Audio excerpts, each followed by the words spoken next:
I used to joke with my clients, walking in the same room 5 times and you keep forgetting why you went in there. And then it stopped being funny on the 6th time because you're like, okay, seriously, like, why do I keep coming in here? But when I got over my overwhelm and when I took control of my stress and I started like getting everything under control and lowering my anxiety, I stopped doing that. Or I'd walk into the room one time and forget, but the second time I'd always remember.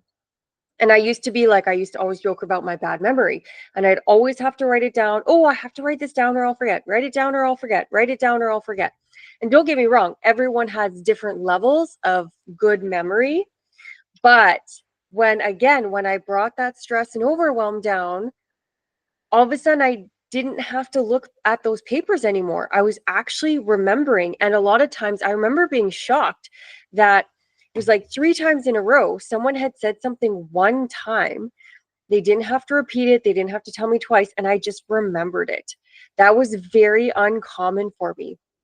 Now, also remember, it was uncommon because I had spent 10, 15 years in my overwhelm and my stress. So when you're in that state, you don't always realize what are your signs and symptoms. That's why, doing the square breathing and connecting with your body, meditating, yoga, all of these things, building that mind body connection is so important because it allows us to be aware, to have that awareness to pick up on these signals.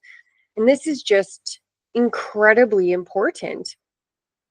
So really just think about where you are, because again, when I was high stress, high overwhelm, I didn't realize my brain fog was a symptom of stress. I only realized it once I came out and I was like, holy crap, I don't experience this anymore. Like, that's crazy. Similarly, the extreme exhaustion and fatigue, needing that extra coffee in the afternoon. And you can say, oh, I'm too busy, but being too busy is literally a definition of overwhelm. Not enough time to get done what you need to do. And running yourself ragged, that means lack of self-care, which causes stress, which causes exhaustion. If we're giving ourselves appropriate self-care, now, again, don't get me wrong, if you're helping a friend move or you're moving yourself or you're doing this like 2-hour spin class, yes, you're going to be tired. Like, there are things that just literally make us tired.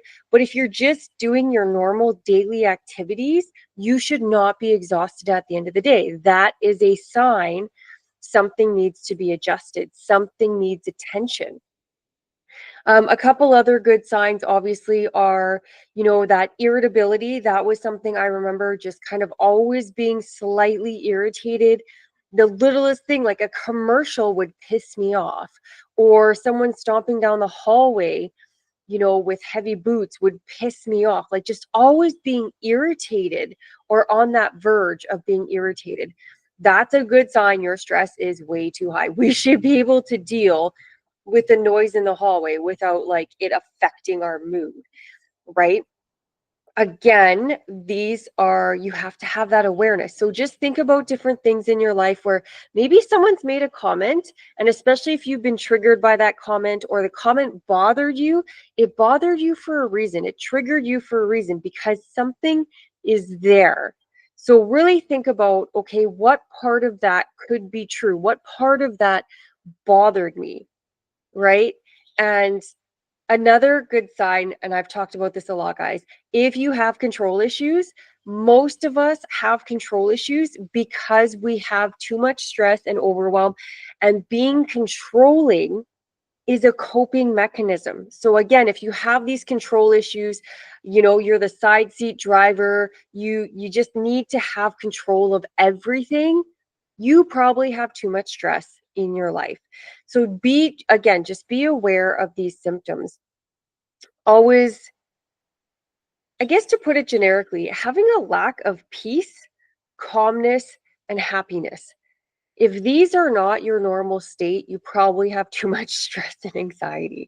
So just a little food for thought. Really take a look at your life. Really just think about your everyday. And again, I'm not talking about on the weekend when, as the snow melts or whatever, you're out there spring cleaning for 8 hours and you're exhausted and you're irritated. Like, how do the dogs poop so much over winter? Yeah, I said that every spring. We're not talking about these like one-off type things where you're actually, doing things you don't want to do. Like no one wants to go out and scoop the winter poop, like blah, right? So if you get irritated that, like fair enough. But I'm talking about, yeah, your everyday, you're sitting trying to relax and you get just super irritated. Someone's bothering you. Like these are not normal. And that's another thing, really, just to keep in the back of your mind. Because again, with that brain fog, as a massage therapist, I remember joking with a ton of my female clients, always female. Men don't really suffer from this, or they don't like we do, because, we're the stressed out ones, apparently. And I used to joke with so many of them about this walking into the room and forgetting why you're there. We all seem to do it. And it was this funny joke, ha ha. And so we normalized it. Nobody felt badly. We all laughed. Nobody thought about, do I need to fix this?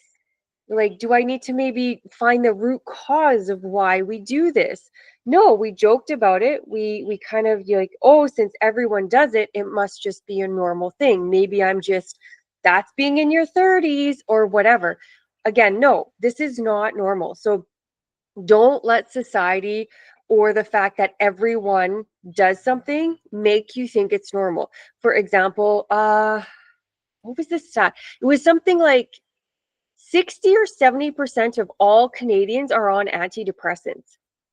I am sorry. So just because the majority of people are on them does not mean needing an antidepressant is normal. This is not a normal state to be in.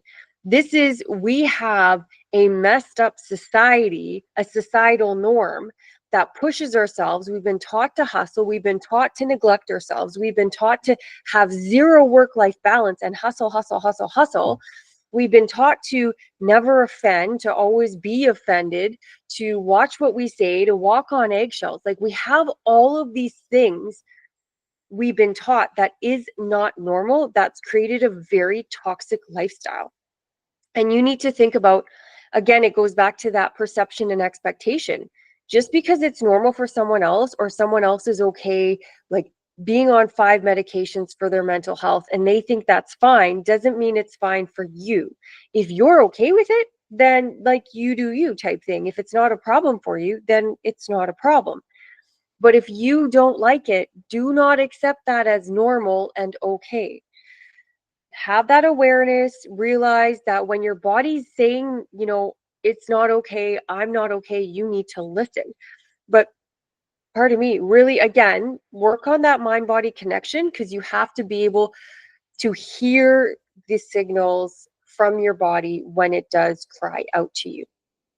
And these can be also subtle little things. Like I work online a lot, so I'm not physically exerting myself. So I don't get, physically tired. I'm sitting. I, don't really do a lot. But mentally, I get mentally fatigued, especially staring at the screen all day. This is in itself pretty unhealthy.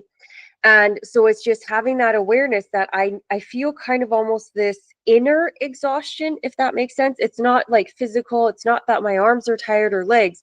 It's something like inside me that feels tired. And so I know when I feel that, I'm like, oh, I need to get off this laptop.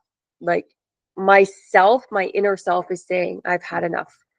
So just building that awareness, thinking to yourself, like having those keys. So next time, even, if you're still working on doing this, next time you stop working or doing something or whatever it is, where you're really focused and stuff, if you find yourself extra tired, like really depleted, think back. Did you feel something? Was there a twinge of something? Was there something you ignored that could have been that signal for you? And then just next time, pay attention. If you feel it again, then maybe and really start paying attention to these things. And again, trust me, like this is the key. When you heed those warnings from your body, like I can, feel exhausted or feel that little twang. go off, maybe have a snack, have a sit down for a half an hour, and maybe only a half an hour later, I'm ready to go. I'm back on here, and maybe I'm finishing a project. Maybe I'm done for the day. Maybe that's how I feel, but maybe I come back on, as opposed to, I know I've done this even just a couple weeks ago. I really wanted to finish. Anyway, I was cutting up a video and I wanted to get the whole video cut up. I didn't want to leave it half done. And I worked, was it an hour longer than I should have? I felt the twangs. It was an hour and a half after I had ignored the stop working.